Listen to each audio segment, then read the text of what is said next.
J'insiste à l'église, lorsqu'il y a quelqu'un qui ne change pas, vous ne pouvez pas espérer à cette personne de bons fruits. Il ne produit jamais. Quand quelqu'un ne prend pas conscience des changements, il ne peut jamais produire de bons fruits. Le courage qu'il avait, il dit, j'étais persécuteur des églises. Il n'a pas dit base. Amen. Persécuteur des églises. Qu'est-ce qu'il y a encore? Irréprochable. À l'égard de quoi? De la justice et de la loi. Oui, irréprochable. À l'égard de la justice et de la loi. C'est-à-dire qu'il respectait la loi. Nous sommes que des représentants. Prions le Seigneur, il nous donnera la direction. Comment on peut amener ce peuple? Comment tu peux conduire ta vie?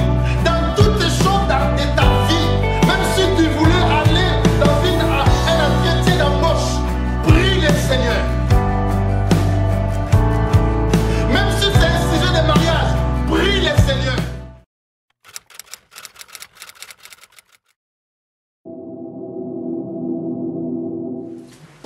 Ésaïe 48. L'herbe se sèche. La fleur tombe. Ésaïe voulait tout simplement dire, ne vous confiez pas aux choses de ce monde. Parce qu'un jour, ça va sécher, ça va finir. Mais la seule chose qui demeure pour toujours, c'est la parole. Amen. Alléluia. C'est la parole de Dieu. Cette année, comme nous venons de commencer par la grâce de Dieu 2017, et nous avons dit que nous abordons un thème qui est le changement. Et dans ce changement, nous avons essayé de sortir trois aspects, 3 points que nous sommes en train de partager aussi avec l'Église. Dans ce changement, nous avons dit que nous allons essayer un peu de baser sur l'unité, l'amour du prochain et la foi. Nous avons dit que le changement, c'est une bonne chose dans la vie d'une personne. Le dimanche passé, ou le dimanche coulé, nous avons partagé avec vous, à ce qui concerne les changements, nous avons beaucoup plus souligné ce qui est la conscience. Nous avons essayé de parler sur la conscience parce que nous avons vu que la conscience, c'est vraiment, c'est moi. Quand nous parlons de la conscience, nous voulons vraiment dire que la conscience, c'est toi, c'est moi. Et la conscience, c'est notre personne. Parce que si quelqu'un qui n'a pas une bonne conscience, c'est difficile à cette personne pour qu'il puisse pour être honnête dans ce monde. Et nous avons dit, là, beaucoup de conscience, la conscience de beaucoup de personnes sont réellement à côté. Et nous voyons aussi des actes que des personnes sont en train de poser. Et c'est difficile pour cette personne-là pour qu'il puisse vraiment demeurer dans la foi. Si la conscience de la personne est complètement à côté. Et lorsque nous parlons de changement, nous pouvons aussi aller tout proche de dire la repentance. Parce que quand nous parlons de changement, nous pouvons aussi voir ça comme une repentance. Pourquoi? Parce que dans le Nouveau Testament, le mot qui est utilisé, repentance, métanoïa, qui dit tout simplement changement de mentalité, ou changement de l'esprit ou de l'intention. C'est vrai qu'en hébreu, sa repentance, ça prend vraiment généralement comme les regrets. Mais dans le Nouveau Testament grec, ça prend le sens de changement de mentalité. Donc quand nous sommes en train de parler de changement, vous pouvez aussi directement comprendre que nous allons essayer un peu de toucher aussi la repentance. Parce que quand nous parlons de changement, c'est vrai que nous parlons aussi de la repentance. C'est important pour la vie de tout et chacun de nous. Et pour mieux, comme je disais, pour mieux avancer dans la vie chrétienne, nous devons passer par là, par un changement. S'il n'y a pas un changement dans la vie d'une personne, ça sera sa vie chrétienne, il y aura des difficultés pour qu'elle puisse aller jusqu'au bout de sa vie.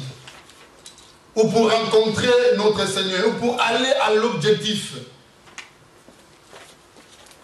Dans la repentance ou bien le changement, le Seigneur nous appelle tous. Quand nous venons à lui, et c'est lui qui va nous changer. C'est sa parole. Lorsque notre conscience, nous avons pris la conscience que je suis un homme pécheur, c'est ça qui nous pousse de venir vers lui. C'est la conscience d'une personne. Je suis conscient, je n'agis pas bien.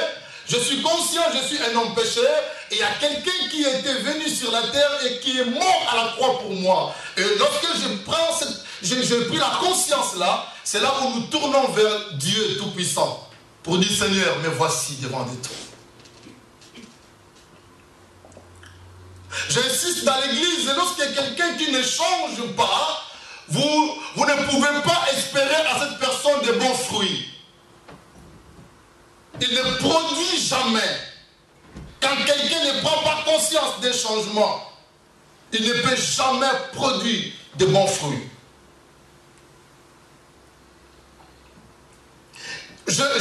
Aujourd'hui, je vais tirer un verset dans l'évangile de Jean, chapitre 12, verset 23, 24, 25.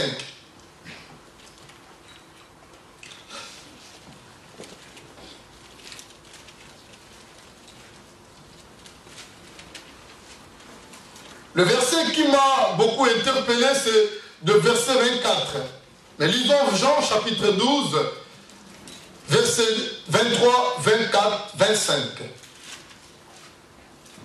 Jésus leur répondit, l'heure est venue où le Fils de l'homme doit être glorifié. En vérité, je vous l'ai dit. Si vous arrivez à souligner ça. Verset 24.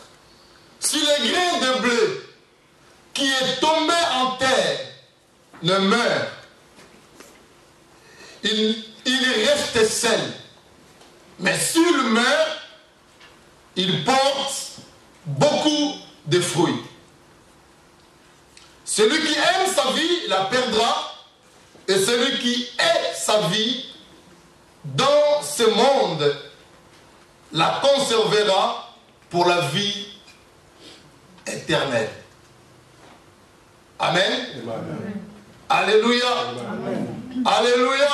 Amen. Jésus était en train déjà d'annoncer sa mort. Et lorsqu'il parlait avec ses disciples et tous ceux qui étaient là, il voulait communiquer à ce peuple, à ses disciples, réellement un vrai changement dans la vie des disciples. Le verset 24, il dit en vérité. Donc c'est une vérité, personne d'autre ne peut changer ça. Quand il insiste en vérité, donc c'est comme ça. C'est comme ça. Dans la vie, ou dans la vie chrétienne, ou dans la vie d'une personne. Mais parlons beaucoup plus de la vie chrétienne. Il dit en vérité, si le grain de blé qui est tombé en terre ne meurt,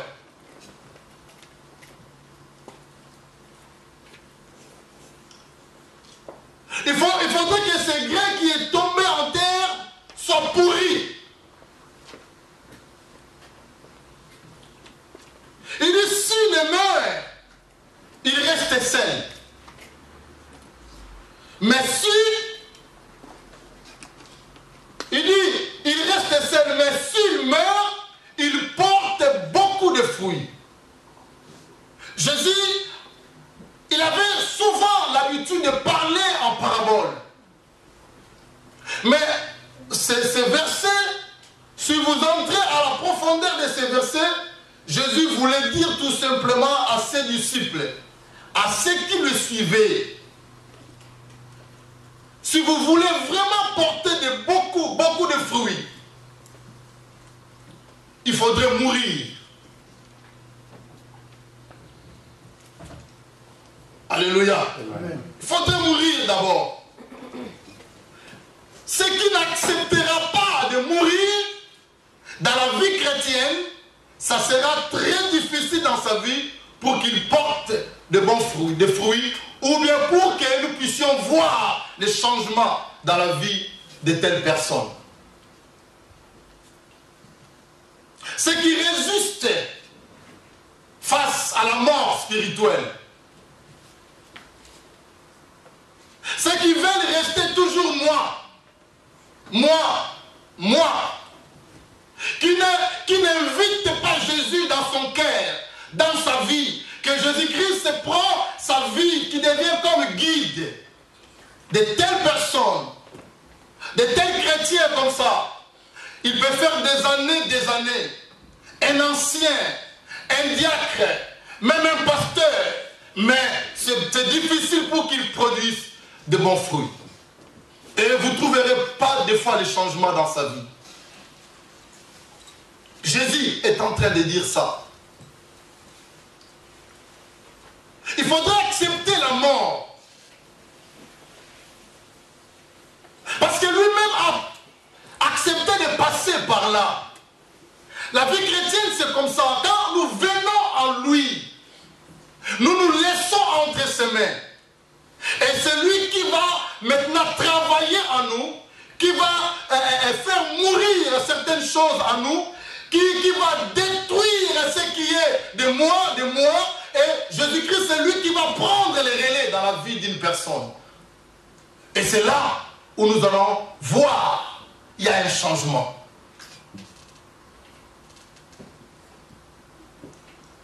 Alléluia. Amen. Alléluia. Amen.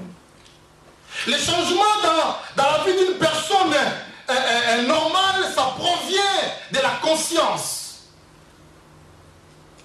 Mais à celui qui vient en Christ, une personne qui vient en Christ, il se laisse entre la main du Seigneur.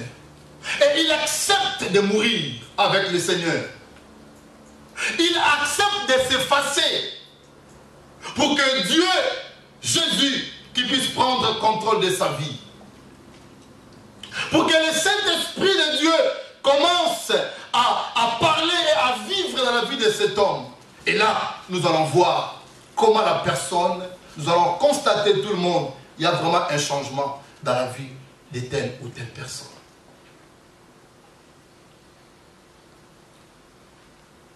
Si les graines meurent, ils restent là. Vous pouvez aller des années, vous pouvez aller, retour, ils restent toujours là. Il ne produit rien. Mais lorsque les grains là pourris, et vous venez le lendemain ou 6 mois après, vous allez voir des plantes qui vont commencer à pousser.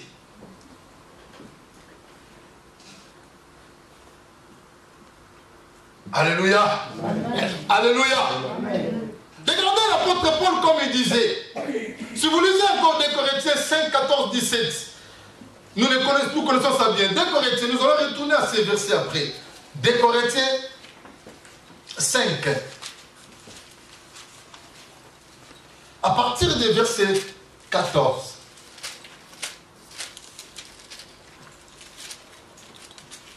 Car l'amour de Christ nous presse. Parce que nous estimons que si un seul homme, si un seul mort est mort pour tous, tous donc sont morts. Et qu'il est mort pour tous, afin que ceux qui vivent ne vivent plus pour eux-mêmes. Il est mort pour nous, afin que nous, lorsque nous vivons, nous ne vivons plus pour nous-mêmes, mais pour celui qui est mort et ressuscité pour eux.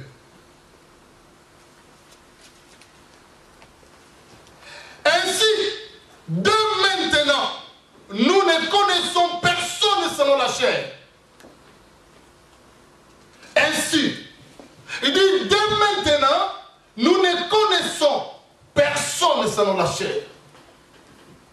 Quand quelqu'un vient à lui, il a compris que Christ était mort à la croix pour nous. Et nous aussi, nous voulons vivre pour lui. Nous nous laissons entre ses mains, vivre pour lui. Donc de laisser que le Seigneur puisse nous conduire. Il dit maintenant, dès maintenant, nous ne connaissons personne selon la chair. Parce que c'est l'Esprit maintenant qui va commencer à conduire cette personne. Nous ne les connaissons plus comme avant. Et si nous avons connu Christ selon la chair, maintenant, nous ne les connaissons plus de cette manière. Le verset que nous connaissons beaucoup d'ici, il dit, voilà maintenant si quelqu'un est en Christ, il est devenu, il est une nouvelle créature. Quelqu'un en Christ, pas quelqu'un en l'église, pas quelqu'un, je ne sais pas, dans un groupe, pas quelqu'un dans une religion, mais dit quelqu'un en Christ. Il est une nouvelle créature. On voit ici les changements, comme je vous ai dit, dans le changement, nous voyons des étapes. De passer à une étape à une autre étape. Donc, je suis devenu maintenant une nouvelle créature. Le Seigneur vient de me créer. Donc, les mois qui étaient passés, ça n'existait plus. Je deviens une nouvelle personne. Il dit, les choses anciennes sont passées. Il dit, voici maintenant, toutes les choses sont devenues nouvelles. Voilà les changements. Quand quelqu'un en Christ, c'est-à-dire la personne meurt en Christ, il se laisse en Christ. Son âme, son esprit, son corps, il se laisse ça en Christ. Et maintenant, Christ va le faire que cette personne-là devient une nouvelle créature. Elle devient une nouvelle personne. Elle ne peut pas commencer encore à poser des actes passés. Toutes les choses en elle, ça devient nouvelle. Et là, on voit un changement à la personne et on va commencer à avoir des fruits que la personne va commencer à donner, à porter. Et c'est ainsi que Jésus est glorifié. Il dit, si vous portez beaucoup de fruits, c'est ainsi que mon Père est glorifié. Mais nous ne pouvons pas porter de fruits si réellement il n'y a pas de changement en nous. S'il n'y a pas de changement, il faut oublier. Si nous ne prenons pas conscience de ce que nous sommes en train de faire, ce sera difficile pour que nous puissions porter des fruits. Il faudrait que, comme je disais le dimanche dernier, que chacun d'entre nous, au moins nous sommes, presque je parle des adultes, pas des enfants comme ça, mais nous, que nous connaissons quand même que la vie, les biens et le mal, nous devons avoir une bonne conscience. Nous devons bien réfléchir à chaque fois. Même avant de faire quelque chose, réfléchissez-toi. Pose plusieurs fois des questions. Est-ce que si je fais ceci, ça sera bien ou ça sera mal? Même pour mon Dieu, même pour mes frères et sœurs, même pour la société. C'est ça, avoir un bon sens. Un enfant de Dieu doit avoir un bon sens. Une bonne conscience. Mais si notre conscience est complètement détruite, bafouée, nous ne pouvons pas réfléchir comme des hommes normaux. À part le Saint-Esprit, mais l'homme doit avoir une bonne conscience.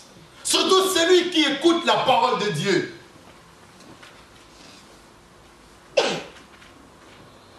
Celui qui écoute la parole de Dieu. Vous savez, des fois, lorsque nous faisons certaines choses, nous pensons que nous sommes en train de faire de bonnes choses. Mais quand quelqu'un a une bonne conscience, il regarde ce que tu fais, mais il commence même à te moquer de toi. Il dit, mais qu'est-ce que cet homme-là fait à son âge? Mais toi-même, tu vois que tu fais de bonnes choses. Parce que tu n'as plus la conscience en toi. Regardez, je pris un exemple comme ça dans la Bible, un démoniaque de Gadara. J'ai pris cet exemple-là. Dans Marc chapitre 5, si je ne me trompe pas, Marc 5, oui. Marc 5, la Bible parle d'un démoniaque, un homme qui était possédé de plusieurs démons. Les démons étaient en lui. Lorsque les démons étaient en lui, les démons ont détruit, je pensais beaucoup plus que les démons ont détruit d'abord son âme. Les démons ont capturé son âme. Parce que lorsque l'âme de personne est capturée, sache que la personne n'aura plus la conscience. Son intelligence est capturée. Ses pensées sont capturées. Sa personne est capturée. Les démons ont fait comme ça. Il a détruit l'âme de la personne. Les démons ont mis l'âme de cet homme en prison. Comme l'âme de beaucoup de chrétiens. L'âme de beaucoup de personnes sont en prison. Il vit, mais leur âme est en prison. Et c'est pourquoi vous verrez qu'il est adulte, il est papa, elle est une maman ou une grande sœur, mais elle pose des choses où vous ne pouvez pas imaginer. C'est l'âme de la personne. Et ce démoniaque était là. La Bible dit, et il a trouvé bien pour lui de demeurer dans les cimetières. Il y avait des maisons. Vous voyez déjà là, on comprend qu'il n'était pas un homme normal. Parce qu'un homme normal, il doit chercher quelque chose, même s'il n'a pas la maison, mais il doit chercher un coin, même dans la gare, pour aller dormir. Mais lui, il se trouvait bien dans les cimetières. Parce qu'il ne réfléchissait plus. Et la Bible dit, pour lui, il se trouvait bien d'être nu. Les habits les dérangeaient. Voyez l'âme de la personne. Il se trouvait mieux d'être nu. Si il est nu, pour lui, il voyait que c'était bien. Parce qu'il était nu. Lorsque vous le mettez les habits, il enlevait ça. L'âme. Quand quelqu'un ne réfléchisse pas, quand notre pensée est capturée, quand notre âme est capturée, l'homme va commencer à faire des choses. Lorsque vous les regardez comme ça, vous dites, mais est-ce que vraiment ce qu'il fait, il trouve ça bien? Lui-même, il voit ça bien, mais vous avez la bonne conscience. Vous regrettez pour lui. Il restait là au cimetière. Il passait sa vie là. Il mangeait là. Il dormait là. Il faisait tout là. Et qu'est-ce que la Bible dit encore? Si vous lisez la lecture, il a dit qu'il s'est mortifié encore. Il s'est blessé son corps. Il prenait des pierres et il s'est blessé. Il s'est blessé. Une personne normale, elle ne peut pas faire ça.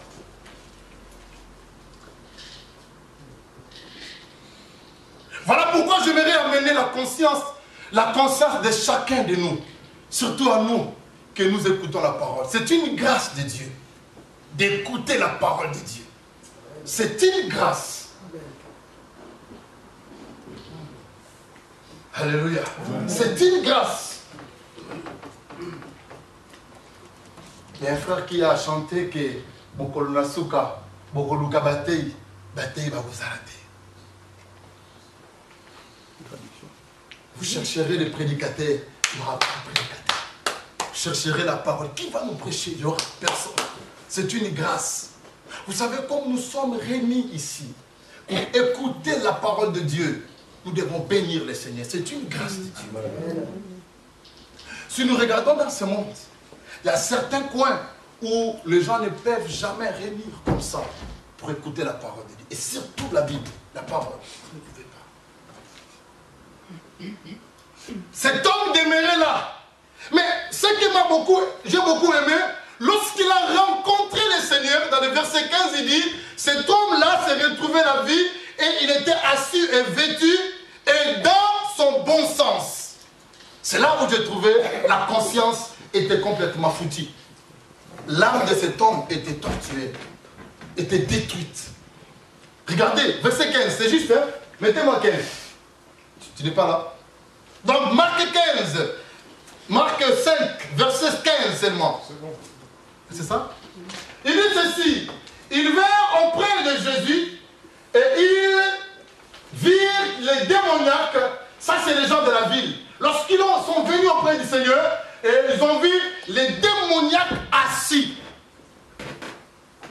Il était assis, donc tranquille. Il ne s'agitait pas. Avant, il s'agitait parce que son âme était complètement foutue. Et vêtu, on comprend déjà que maintenant il a pris la conscience que j'étais nu.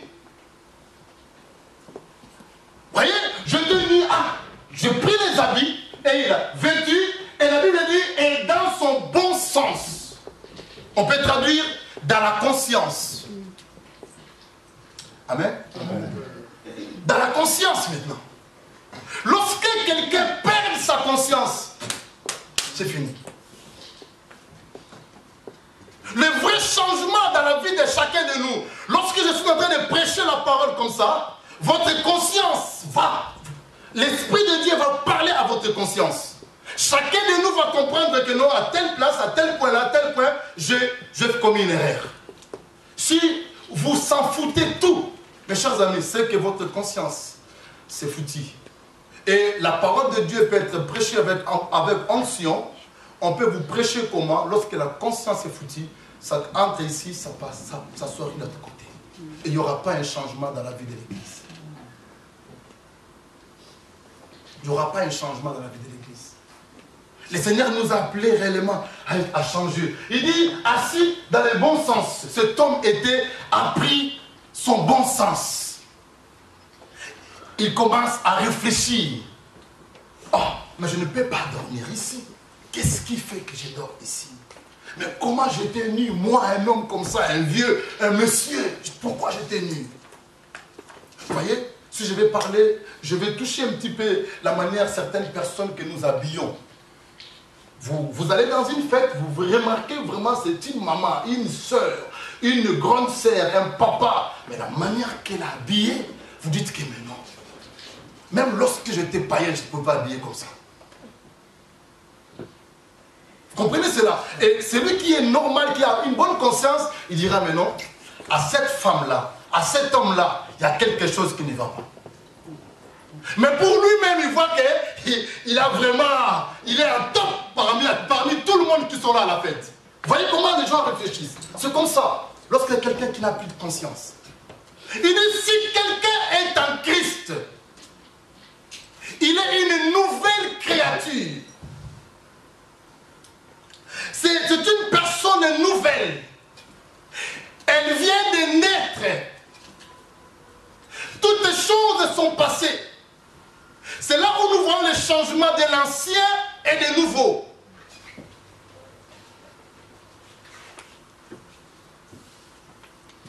Regarde Paul comme dans 1 Timothée. Paul, 1 Timothée 1, 12 à 14. Regarde Paul comment il a dit. J'aime bien ces versets-là. 1 Timothée 1, 12, 14. 1 Timothée 1, 12, 14. Il dit, je rends grâce à celui qui m'a fortifié, à Jésus-Christ notre Seigneur, de ce qu'il m'a jugé fidèle, en m'établissant dans le ministère. Moi, qui étais auparavant un blasphémateur. Regardez les changements ici. Lorsque nous faisons la lecture, vous allez remarquer les changements. À partir du verset 13. En m'établissant un ministère, dans le ministère, Dieu lui a confié un travail. Il commence à glorifier Dieu par rapport à ce qu'il avait, par rapport à ce qu'il faisait. Parce que Paul, lorsqu'il détruisait les églises, lui il croyait qu'il était dans le bon chemin. Lui, il était content de ce qu'il faisait. Ça veut dire que Paul, malgré il était un homme Paul intelligent. Très intelligent, Paul. Il était un homme instruit. C'est pourquoi vous voyez, si vous regardez ces épîtres, vous voyez vraiment que ça, c'est un homme qui était vraiment intelligent. Il y a des choses que Paul disait aussi, c'était très fort. Plus que Pierre, plus que les autres. Il était intelligent. Mais comme son âme était capturée, Paul croyait qu'il faisait de bonnes choses. Il détruisait les églises. Il tuait les gens. Et il blasphémait. Il parlait de mauvais, des paroles injurieuses vis-à-vis des autorités de l'église, vis-à-vis de Dieu, des religions, toutes ces choses-là. Il était blasphémateur. Regarde ce que la Bible dit. Il dit, moi qui étais auparavant, il parle de sa vie ancienne. Auparavant, j'étais blasphémateur. Auparavant, j'étais un persécuteur. Une personne qui détruisait. Une personne qui faisait, qui cherchait à faire des choses violentes. Des choses qui lui plaisaient. Il trouvait qu'il était dans le bon chemin. Un homme violent. Mais il a dit, j'ai obtenu miséricorde parce que j'agissais par l'ignorance dans l'incrédulité. Lorsqu'il a rencontré le Seigneur, Jésus, Paul, la Bible dit que ses yeux ne voyaient plus pendant 3 jours. Nous pouvons faire allusion de ces versets que nous venons de lire. Il dit, les grains, si les grains ne meurent, ils restent secs. Mais s'ils meurent, ils portent beaucoup de fruits. Paul a été resté là pendant 3 jours, ses yeux, Paul ne voyait plus. Paul ne voyait plus. Il a rencontré avec une lumière qui est Jésus-Christ de Nazareth. Celui qui, quand il vient dans la vie d'une personne, il change la vie d'une personne. C'est pourquoi, mes chers amis, la plupart de nous, nos chrétiens d'aujourd'hui, nous n'avons pas encore rencontré ces seigneurs que nous prions. Nous venons à l'église, nous chantons, nous prêchons, nous dansons, nous donnons les offrandes, donnons les dîmes. Peut-être que tu es fidèle avec la dîme, mais rencontre avec le Seigneur, ça n'a pas été encore fait. Alléluia. Amen. Alléluia. Amen. Alléluia. Amen. La dîme ne peut pas changer ton attitude ou bien ton caractère. Tu peux être béni parce que tu es fidèle de donner ça. Mais un changement ne vient pas par le dîme. La rencontre avec le Seigneur, la rencontre avec Jésus, personne ne peut rester comme il était avant.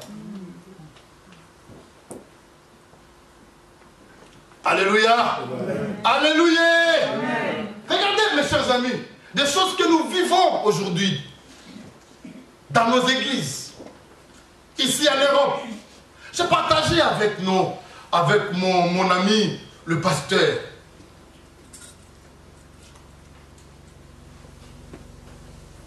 Vous savez, je prie le Seigneur, même si un jour on va trouver une salle qui sera vraiment beaucoup plus chère, mais je demande au Seigneur que moi-même, je puisse contribuer vraiment un grand montant. Amen. C'est pourquoi la plupart des hommes de Dieu, ils commencent à avoir peur de parler de la vérité à l'église. C'est pourquoi? Parce qu'ils voient certains fidèles, c'est eux qui contribuent pour le loyer.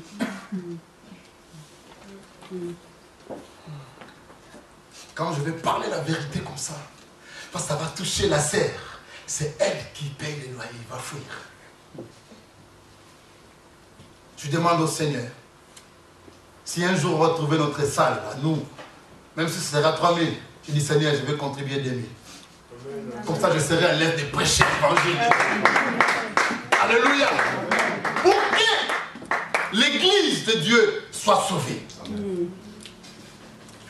Des fois, les paroles de Dieu sont diluées à cause. Nous avons peur. Le changement, c'est très important dans la vie d'une personne. Lorsque quelqu'un rencontre Jésus, le Seigneur de gloire, il devait avoir toujours un changement. Il a dit, si quelqu'un est en Christ, il est devenu une nouvelle personne. Des choses anciennes sont passées. Voici tout, même si il arrive un peu de parler ou d'appliquer ou de poser des choses anciennes, cette personne nouvelle-là, elle ne serait plus tranquille.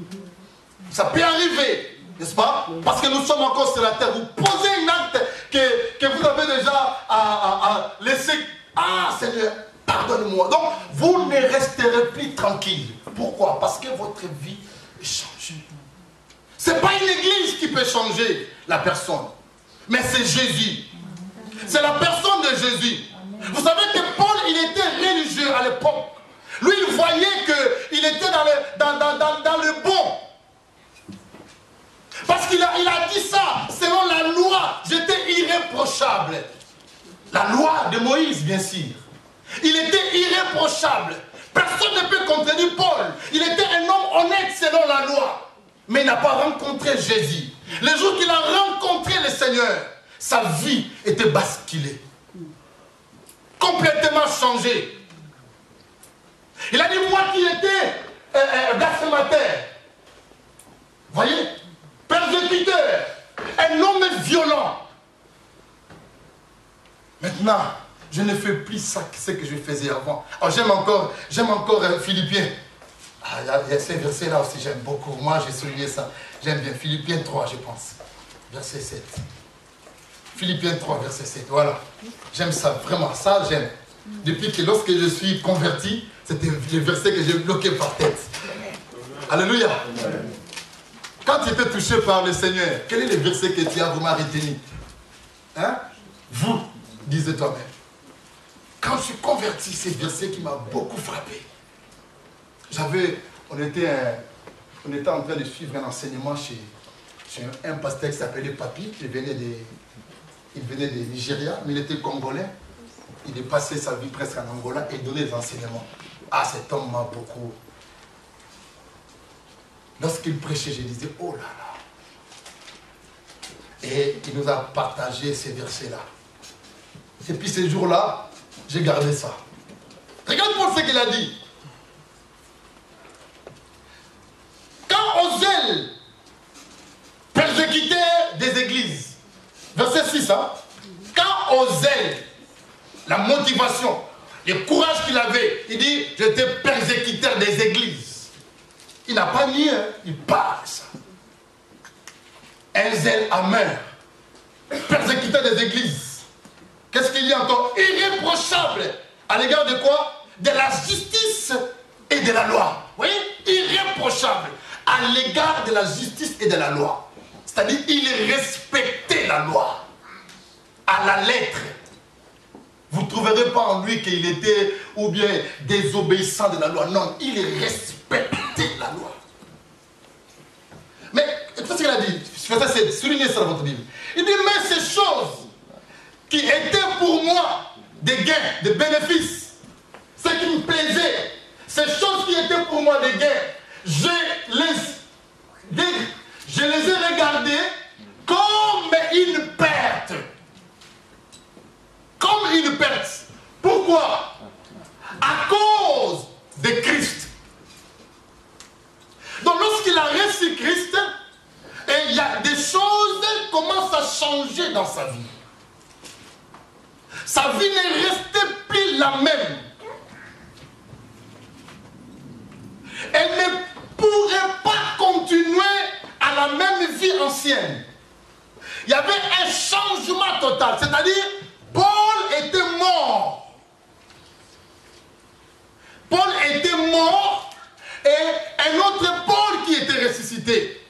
Et maintenant, il commence à donner de bons fruits. Voilà un changement dans la vie de Paul.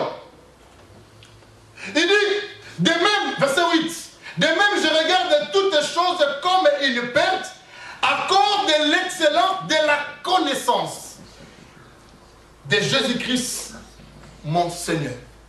L'excellence de la connaissance. Lorsqu'il a reçu la connaissance de Jésus, de Dieu Tout-Puissant, et pour lesquels, qu'est-ce qu'il a dit? Pour lesquels il a dit quoi? J'ai renoncé à tout. J'ai renoncé à tout. Pour lui, lorsque j'ai reçu la connaissance de cet homme, et j'ai renoncé. J'ai renoncé. Vous voyez, ce qui est dans la vie des chrétiens d'aujourd'hui, mes chers amis, nous venons en Christ. Nous avons Christ à nous, soi-disant. Mais pour renoncer, c'est là où nous avons beaucoup de peine. Nous n'arrivons pas à renoncer. Et nous marchons avec toutes les choses là anciennes. Et ça devient à moi, ça devient à toi.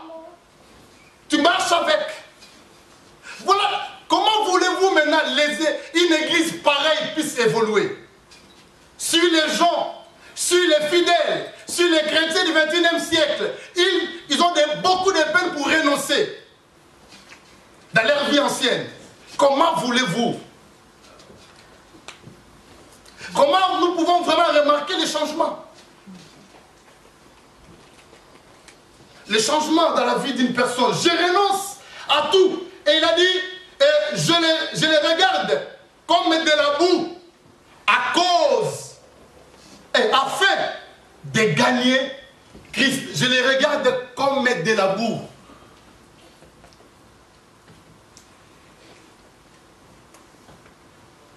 Alléluia. Je les regarde comme de la boue.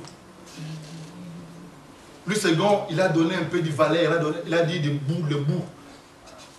Mais si vous lisez ça à Lingala, cette boue-là, lisez ça à Lingala, vous allez voir. Alléluia. Je les regarde comme quelque chose où je ne peux même pas toucher. Je ne peux même pas toucher à cause de Christ.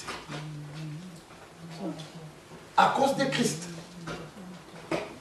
Ça, c'est ce que le Seigneur est en train de nous appeler à tout et chacun de nous. Il ne faut pas jeter seulement la pierre à quelqu'un d'autre. Mais est-ce que toi-même, tu as déjà renoncé? Et nous avons dit que celle de 2016, nous voulons réellement abandonner et laisser.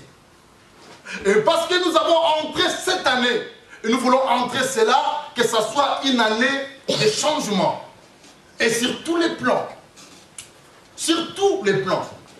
Pourquoi dans l'église, la première église, la Bible dit que le nombre de disciples augmentait de plus en plus? C'était à cause des changements. Les gens voyaient le changement en eux. Ils voyaient un changement. Quand il n'y a pas un changement dans nos vies, mes chers amis, même lorsque tu dis que je pars à l'église, les gens se moquent de toi.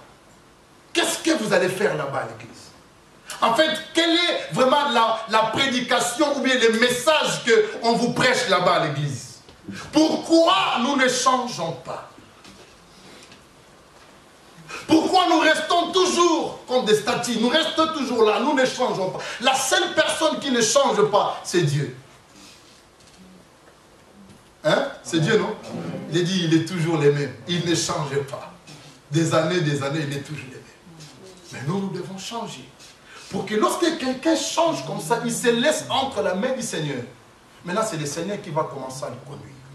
Je vais finir avec vous dans Jean chapitre 21. Jean 21.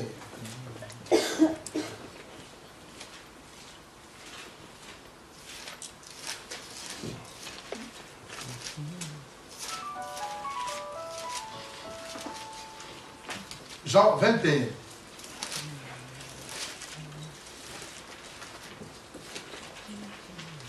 Ah, ici, il a répété encore en vérité, verset 18. Il dit, en vérité, je te l'ai dit. Ça, c'est Jésus, c'est lui qui a beaucoup plus commencé ces phrases. En vérité, personne ne peut changer ça.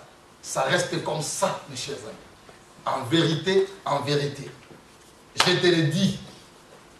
Quand tu étais, comment? Lisez avec moi. Quand tu étais comment? Plus jeune, et encore, tu t'es saigné toi-même. Et tu allais où tu voulais. Ah. Mais, quand tu seras vieux, tu étendras tes mains et un autre te scindra et te mènera ou comment? Où tu ne voudras pas. Est-ce que vous avez compris ça? Il parle de la repentance. Il parle lorsque quelqu'un qui vient en Christ. Alléluia. Amen. Il dit ceci, lorsque tu étais jeune, tu faisais comme tu as voulu. Tu allais de gauche à droite selon les désirs de ton cœur. Tu voulais faire comme tu voulais. Je vais aller là-bas, tu vas. Donc il voulait parler lorsque tu étais en dehors du Christ. Lorsque tu étais sans Christ. C'est normal. Tu faisais selon les désirs de ton cœur. Selon tes pensées à toi. Je vais aller là-bas, je vais faire ceci, je vais faire cela. Jésus-Christ, il a dit, mais quand tu seras vieux, quand tu vas venir à moi en Christ, Jésus parlait beaucoup plus en parabole, hein.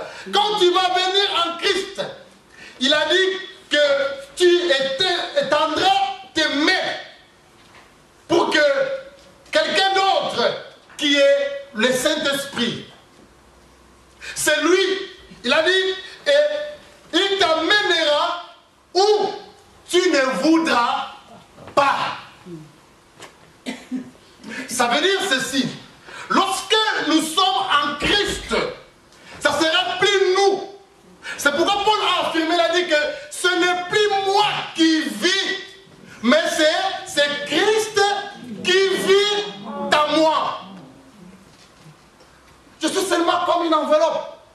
C'est lui qui vit en moi et c'est lui qui me conduit. Et il me conduit où? Là où lui-même il veut. C'est pas où moi je vais. C'est pourquoi vous verrez des fois dans notre vie, c'est que tu voulais faire ceci et le Seigneur te dit non, fais d'autres choses. Ou bien fais ceci. Mais si tu fais ça par force, tu vas échouer. La plupart des chrétiens, nous échouons dans notre vie chrétienne, dans notre marche. Pourquoi? Parce que nous résistons à la voix du Saint-Esprit. Parce que nous ne laissons vraiment pas que soit conduit par le Saint-Esprit de Dieu. Regarde ce que Jésus parlait à Pierre ici. Lorsque tu vas devenir vieux, c'est quelqu'un d'autre qui va te prendre par ta main, c'est lui qui va te conduire, même là où toi tu ne veux pas, lui il va te conduire, pas par force, mais il va te conduire, parce que tu es devenu vieux. C'est lui maintenant. Est-ce que c'est notre cas? Ce n'est pas notre cas. Alléluia. Est-ce que c'est notre cas? Ce n'est pas notre cas. Même lorsque le pasteur dit cette voix-là, je ne vois pas ça trop bien. Ah, pasteur, on a commencé avec lui depuis très longtemps. Il est vraiment mon. Amen. Je ne voulais pas ajouter. Parce que maintenant, quand les jeunes filles, les jeunes garçons commencent à parler, mon bébé, il est vraiment mon bébé. Depuis très longtemps, on a connu. Je vous ai parlé un jour ici. Je priais avec une sœur. Je tiens la sœur dans la main comme ça. Je priais avec cette sœur-là. C'était au sujet du mariage. Je priais. Si vous ne considérez pas les hommes de Dieu, mes chers amis, même votre vie ne serait pas épanouie.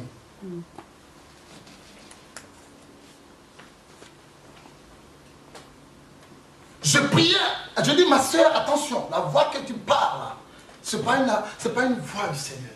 Le Seigneur n'est pas content de cette voix-là. Je voyais vous tomber. Toi avec ton homme là, je ne le connais même pas, mais je voyais une image que vous venez du ciel, vous tombez par terre. Je dis, faites attention. Quand tu vas aller, prie le Seigneur. Contactez-moi, appelez-moi. La sœur, elle est partie là-bas. Elle a dit, pasteur, je n'ai pas compris, les choses étaient vite passées.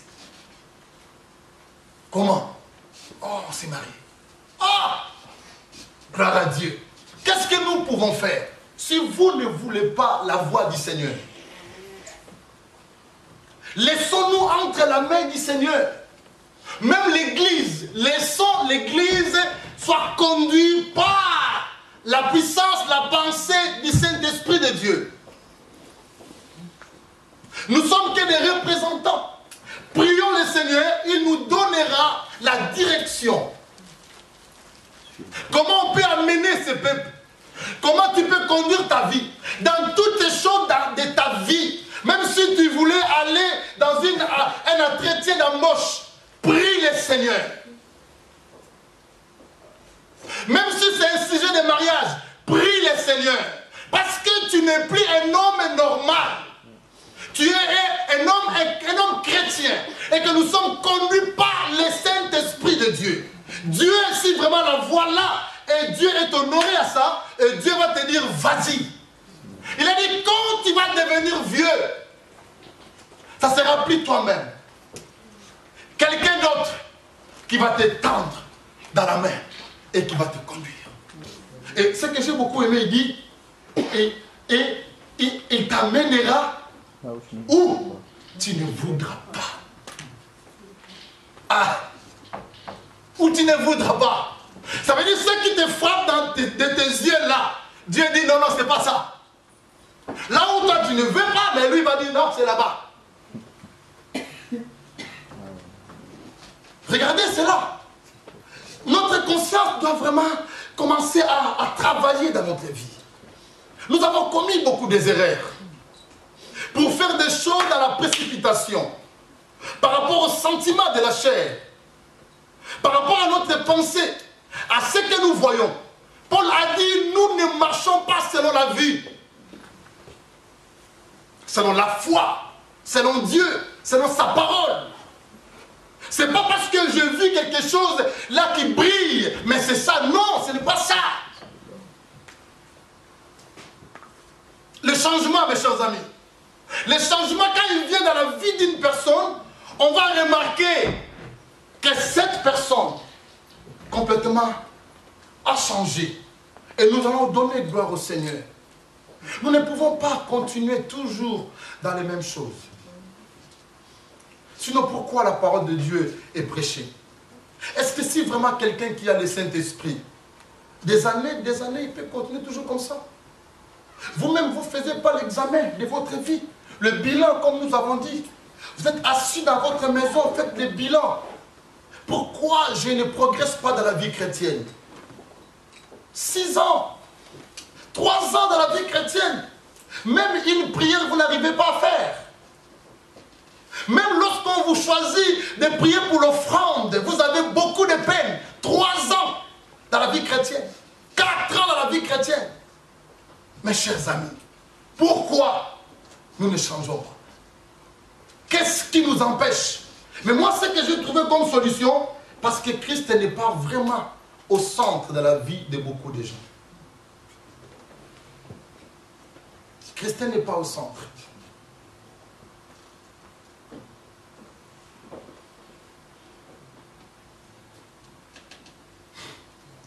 Amen. Amen. Christ n'est pas au centre.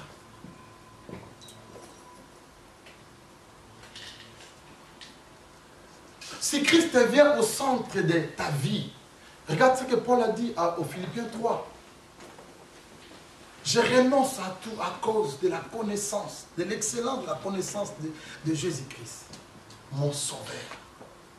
J'ai agissé par l'ignorance. Quand Christ vient en nous, il change notre système de pensée. Il nous remet dans le bon sens. Avant de faire quelque chose, tu réfléchis. Avant de parler, tu réfléchis. Même si tu as commis des erreurs, tu demanderas pardon. Mais pourquoi? Parce que la conscience. C'est pas dit que non. Non, lorsque j'ai une bonne conscience, que je fais du mal, je dis mais non, Seigneur, pardonne-moi.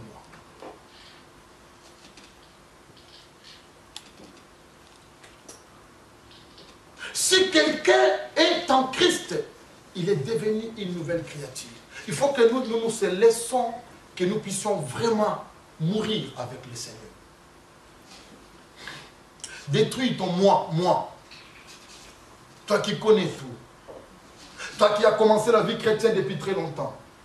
Mais toi, tu as beaucoup étudié. Toi, tu as fait ceci ou cela.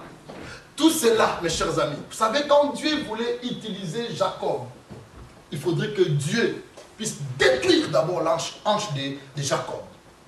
C'est une façon de briser Jacob. De faire mourir Jacob. Jacob qui était moi. Et lorsque Jacob était vraiment mort, et il y avait un autre Jacob qui était sorti.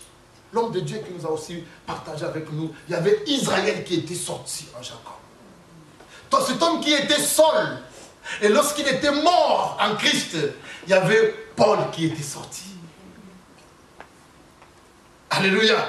C'était Paul qui était sorti. Il y a beaucoup dans la vie de beaucoup de gens. C'est comme ça. De Lévi, quand ils ont rencontré avec le Seigneur a fait sortir Matthieu. Lévi était mort. Pourquoi? Parce qu'il se laisse entre ses mains. Il dit, Seigneur, conduis-moi. Purifie-moi, conduis-moi. J'aimerais être pour toi. J'aimerais vivre que pour toi. J'aimerais se laisser entre tes saintes mains. Vous savez, normalement, si réellement nous voulons vraiment vivre bien correctement, tant que des chrétiens, les païens ne peuvent jamais nous corriger. Si réellement nous voulons vraiment appliquer la parole de Dieu, comme des chrétiens, des personnes qui ont des lumières en eux, des personnes qui ont des sels pour donner du goût, les chrétiens ne pourront jamais, ils ne peuvent jamais oser de nous corriger. De dire que non, regarde toi aussi chrétien, c'est ce que tu fais. Non, parce qu'à chaque acte que nous allons faire, nous devons réfléchir avant de faire quelque chose.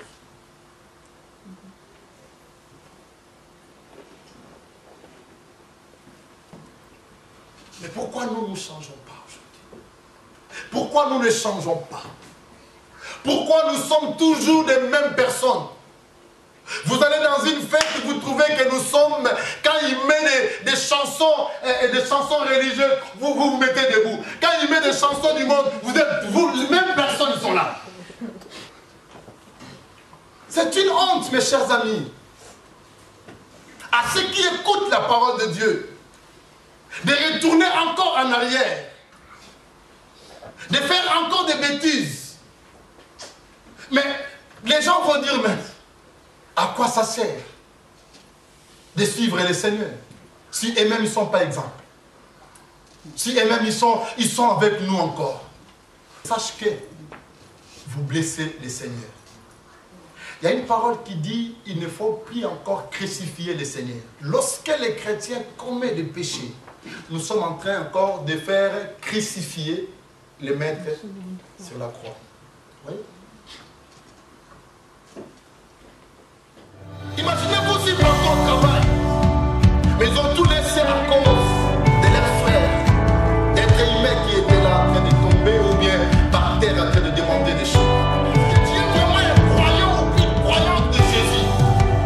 Est-ce que tu as tout donné ta confiance à lui?